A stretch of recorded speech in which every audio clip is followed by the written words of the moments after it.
இத்தனை எக்ஸாம் நீங்க வச்சிருக்கீங்க, அதுல ஒரு வாட்டி கூட நீங்க கரண்ட் சென்சிட்டிவ் பத்தி கேட்டதில்ல. 7 இம்பார்ட்டன்ட் क्वेश्चंस இருக்கு, அந்த 7 இம்பார்ட்டன்ட் क्वेश्चंस தாண்டி இத கேட்டிருக்கீங்க. 3 மார்க்கும் 5 மார்க்கும் எழுதவே முடியல மேம். பிசிக்ஸ் என்னால ஓகேன்னு கூட சொல்ல முடியல. உங்க பசங்களா இருந்தா நீங்க எப்படி கேல்குலேட் பண்ணுவீங்களோ அப்படி கேல்குலேட் பண்ணுங்க. கட் ஆஃப் இதனால போகும், ஸோ பார்த்து பண்ணா நல்லா இருக்கும்.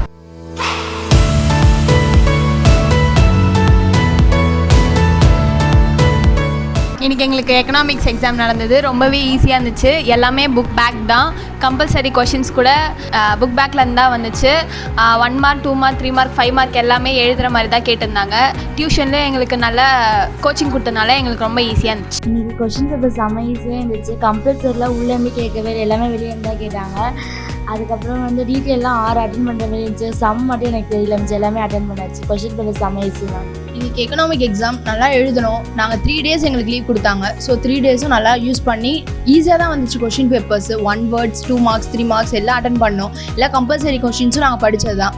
அது பாதி கொஷின் கேட்டாலும் எங்களுக்கு எழுத தெரிஞ்சுது. அந்த அளவுக்கு நாங்கள் ட்ரெயின் ஆகிருக்கோம். இன்றைக்கி எங்களுக்கு எக்கனாமிக்ஸ் எக்ஸாம் நடந்துச்சு. ஈஸியாக இருந்துச்சு. எல்லாமே கம்பல்சரிலாம் ஈஸியாக தான் கேட்டிருந்தாங்க. எல்லாமே எங்களுக்கு தெரிஞ்ச கொஷினாக தான் வந்துச்சு. 1 மார்க்கும் உள்ளேருந்து 1 கேட்டிருந்தாங்க. அதுவுமே ஈஸியாக தான் இருந்துச்சு. இன்றைக்கி ஃபுல்லாக எல்லாமே கொஷின் பேப்பர் ஈஸியாக இருந்துச்சு. இன்றைக்கி எக்கனாமிக் கொஷின் பேப்பர் ரொம்ப ஈஸியாக இருந்துச்சு. கம்பல்சரி 2 மார்க் கூட புக் பேக்கில் இருந்து தான் கேட்டிருந்தாங்க. 3 மார்க்கில் இருக்க கம்பல்சரி கொஷின் கூட ஆல்ரெடி படித்தது தான், புக் இன்சைட் தான் ஈஸியாக கேட்டிருந்தாங்க. 5 மார்க் எல்லாமே ஈஸியாக தான் இருந்துச்சு. 1 மார்க்கில் கூட ஃபுல் மார்க் வந்துடும். எல்லாமே நல்லா பண்ணியிருக்கேன். இன்னைக்கு வந்து எக்கனாமிக்ஸ் எக்ஸாம் நடந்தது. கொஷின் பேப்பர் வந்து ஈஸியாக எல்லாமே கம்பல்சரி எல்லாமே தெரிஞ்ச மாதிரி ஈஸியாக தான் வந்தது. டியூஷனில் ட்ரைனிங் வந்து சூப்பராக பண்ணாங்க. அக்கௌண்ட்ஸ்லேயே சென்டம் எடுக்கலாம்னு நினச்சேன். ஆனால் வந்து கேர்லெஸ்ஸால் சென்டம் எடுக்கலாம். ஆனால் எக்கனாமிக்ஸில் வந்து இந்த வாட்டி கண்டிப்பாக சென்டம் வந்துடும். இன்னைக்கு வந்து ஃபிசிக்ஸ் எக்ஸாம் வந்து நடந்துச்சு. ரொம்ப கஷ்டமாக கேட்டிருந்தாங்க எல்லாமே. சார் வந்து அப்போவே சொன்னார் கஷ்டமாக கேட்பாங்க ஏதாச்சும் ஒன்றுன்னு. அப்போ வந்து தெரியல, அவ்வளோ சீரியஸாக எடுக்கல. அதுக்கப்புறம் ஃபிசிக்ஸ் பேப்பர் பார்த்தோன்னே தான் தெரிஞ்சது ரொம்ப கஷ்டமாக இருந்துச்சு. 3 மார்க்லாம் சுத்தமாக அட்டன் பண்ண முடியாத மாதிரி வந்துச்சு. ஒரே ஒரு 3 மார்க் மட்டும் தான் கரெக்டாக தெரிஞ்ச மாதிரி இருந்துச்சு. எல்லாமே ரொம்ப கஷ்டமாக இருந்துச்சு. 5 மார்க்ஸ் வந்து எக்ஸ்பெக்ட் பண்ணது எதுவுமே வரல. ஏதோ எங்கேருந்தோ வந்து கேட்டிருந்தாங்க. 2 கொஸ்டின் அட்டன் பண்ணுற மாதிரி இருந்துச்சு கரெக்டாக. மிச்சம் எதுவுமே ஒழுங்காக இல்லை. இன்றைக்கி நாங்கள் ஃபிசிக்ஸ் எக்ஸாம் எழுதியிருந்தோம்.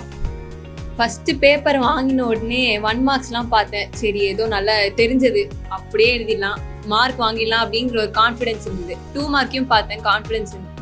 3 மார்க் பார்த்த உடனே என்ன சொல்கிறதுன்னு தெரில. கொஸ்டின் பேப்பர் எடுத்தவர் எந்த நேரத்தில் எடுத்தாருன்னு தெரில. எங்கள் நேரம் நல்லாவே இல்லை, பேப்பரும் மோசமாக இருந்துச்சு. சரி 3 மார்க் தான் இருக்குதுன்னு சொல்லிட்டு 5 மார்க்கில் போய் பார்த்தா அதுக்கும் என்னன்னு தெரில, கண்டமாக இருந்தது எங்களுக்கெல்லாம். 3 மார்க்கு சொன்ன மாதிரி 4 சம்மு 3 டெரிவேஷனு 2 தியரி. பாவம் பியூர் கம்ப்யூட்டர்லாம் பியூர் சயின்ஸ் எடுத்தவங்கலாம் ரொம்ப பாவம், வருத்தப்படுறேன். கெமிஸ்ட்ரி மாடரேட்டாக எடுத்தாங்க. ஃபிசிக்ஸ் டஃப்பாக இருக்குன்னு சொன்னாங்க. அதுக்குன்னு இவ்வளோ டஃப்பாக இருக்கணும்? கட் ஆஃப் மார்க்கே எங்களுக்கு இதில் தான் இருக்குது. நான் ஃபிசிக்ஸில் போயிட்டு இப்படியா கேட்பாங்க. நல்ல வேலை இங்கேயாவது நான் ஜாயின் பண்ணதுனால ஏதோ அவர் சொன்ன டஃப்புக்கும் நாங்கள் எழுதியிருக்க எக்ஸாமுக்கும் ஏதோ ஓரளவுக்கு நல்லா பண்ணனாலும் 3 நாள் டைம் கொடுத்தாங்க, ஒன்றும் பண்ணல, அவ்வளோதான். இன்றைக்கி நாங்கள் ஃபிசிக்ஸ் எக்ஸாம் எழுதினோம். பேப்பர் ரொம்ப டஃப்பாக இருந்துச்சு. 1 மார்க் கூட ஈஸி தான், 2 மார்க் கூட அட்டன் பண்ணிடலாம். பட் 3 மார்க்கும் 5 மார்க்கும் எழுதவே முடியல மேம். பெருசாக படிச்சு இந்த 5 மார்க் எதுவுமே கேட்கல, எங்கன்னே தெரியல. 5 மார்க் ரொம்ப கஷ்டமாக இருந்துச்சு. 3 மார்க் அட்டனே பண்ண முடியல மேம். டியூஷனில் கொடுத்த கம்பல்சரி சம்ஸ்லாம் வந்துச்சு மேம். அதனால ஓகே ஈஸியாக இருந்துச்சு. பேப்பர் ரொம்ப டஃப்பாக இருந்துச்சு மேம். இன்றைக்கி வந்து நாங்கள் ஃபிசிக்ஸ் எக்ஸாம் எழுதினோம். ஆக்சுவலி ரொம்ப டஃப் கொஸ்டின் பேப்பர். நான் இதை வச்சு தான் மார்க்லாம் எடுக்கலாம்னு நினச்சிருந்தேன்னா டே ஃபுல்லாக மாறிடுச்சு. ரொம்ப டஃப். 3 மார்க்கில் ரொம்ப டஃப்பாக கேட்டிருந்தாங்க. மற்றபடி 5 மார்க் கூட ஓகே, ஒரு 3 சம் அட்டன் பண்ணுற மாதிரி இருந்துச்சு. 2 மார்க் கூட ஓகே, 1 மார்க் கூட ரொம்ப ஓகே தான். ஆனால் 3 மார்க்கில் டஃப் வச்சுட்டாங்க.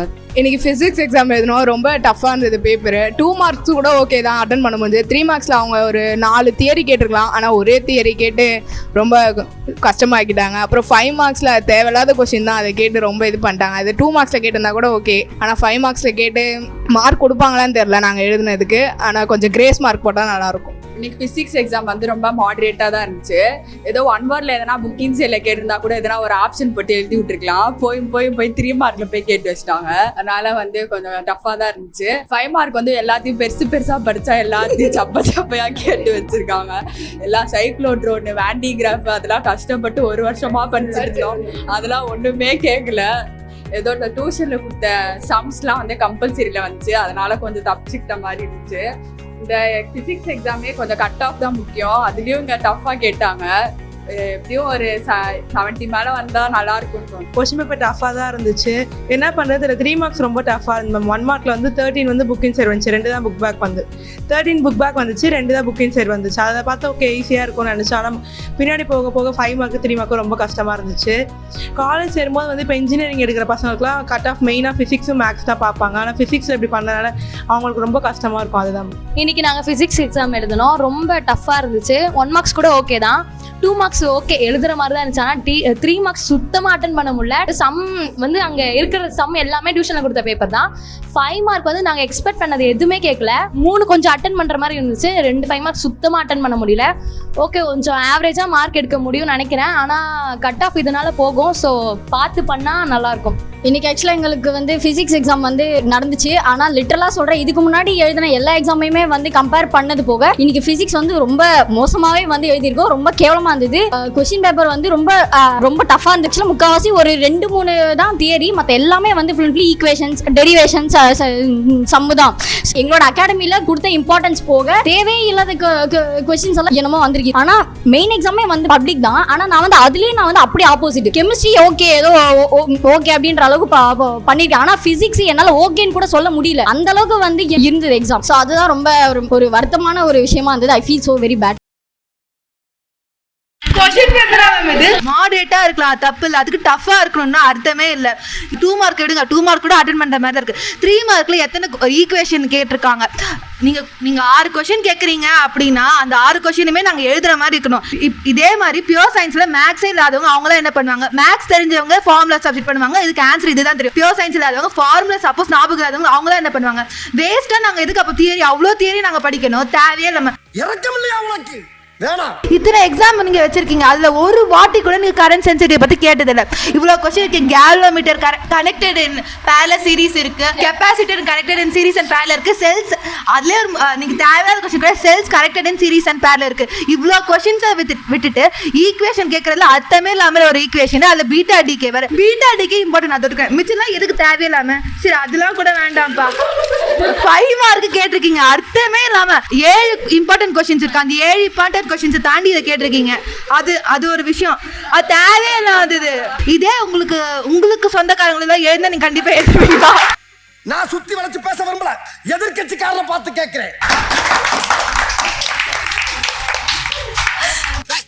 அவன் யாரா உள்ள கை தட்டுனவன்? 3 மார்க்ஸ் சத்தியமா 3 மார்க்ஸ் நான் அடிச்சு சொல்றேன். யாருமே 3 9 வந்து 12க்கு மேல சத்தியமா யாருமே எடுக்க மாட்டாங்க. 12 எடுக்க மாட்டாங்க, 12 கூட எடுக்க மாட்டாங்க. ஆனா எவ்வளவு வன்மம் உள்ள இருக்குன்றத தெரியுதுடா இதுல இருந்து. நீங்க நான் சீரியஸா சொல்லுவா, யூனிட் டெஸ்ட் வச்சிங்க, இந்த டெஸ்ட் அந்த டெஸ்ட் எல்லா டெஸ்ட் வச்சிருக்கீங்க, ஆனா அதுல இருக்க தேவையில்லாத கொஸ்டின் தான் கேட்டிருக்கீங்க. இது வரைக்கும் நீங்க எத்தனை கரண்ட் சென்சிட்டிவிட்டி கேட்டிருக்கீங்க? அதே சரி galvanometer into converted ammeter voltmeter கேட்டிருக்கீங்க. அந்த கொஸ்டின்ஸ் வந்துச்சா? நாங்க இப்போ மோஸ்ட்லி எல்லா எக்ஸாம்லயும் முன்னாடி இருக்க எக்ஸாம் படிச்சாலே மார்க் எடுக்கலாம், ஆனா அந்த எக்ஸாம்ல இருக்கிற எந்த கொஸ்டின்ஸ் வரவே இல்லை சீரியஸா.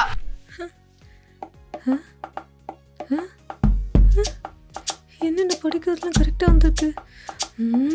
Software is the generic term. ஏய் இதெல்லாம் ஏண்டி படிக்கிற? இதெல்லாம் வரவே வராது. உனக்கு எப்படி தெரியும்? நான் தான் சொல்கிறேன்ல, வந்தா என்ன கேளு. உன்னால தான். நீயும் படிக்கல தானே? இல்லடி, நான் வீட்டிலே படிச்சுட்டேன். நான் கேட்குறேன், எல்லாருக்கும் கேட்குறேன், கிரேஸ் மார்க் இருக்குதோ இல்லையோ, பேப்பர் தயவு செஞ்சு லீனியராக கரெக்ஷன் பண்ணுங்க. உங்கள் பசங்களாக இருந்தால் நீங்கள் எப்படி கரெக்ஷன் பண்ணுவீங்களோ அப்படி கரெக்ஷன் பண்ணுங்க. இல்லைங்க நாங்களும் உங்கள் பசங்க தானே.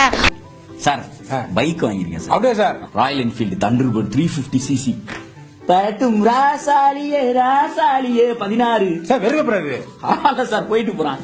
உனக்கு பாஸ் வேண்டுமா ஃபெயில் வேண்டுமா சொல்லு. 18 சார். அது 60 மார்க் கொஸ்டின் சார். சரி புரியுங்க, கூட 2 மார்க் +2 போட்டுருவோம். ரிசல்ட் வருதுன்னா அன்னைக்கு நம்ம அம்மா அப்பாவோட உலகத்தில் இருக்கவங்க எல்லாருமே நம்ம மேல ஆர்வமா இருப்பாங்க.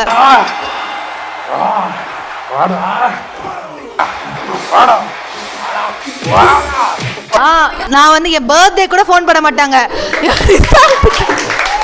முதுகுல குத்திட்டு இல்ல முதுகுல குத்திட்டு இல்ல என் ரிசல்ட்டுக்கு யார் யாருன்னே தெரியாது, புதுசா சொந்தமா வருவாங்க. சரி அதெல்லாம் வேணாங்க.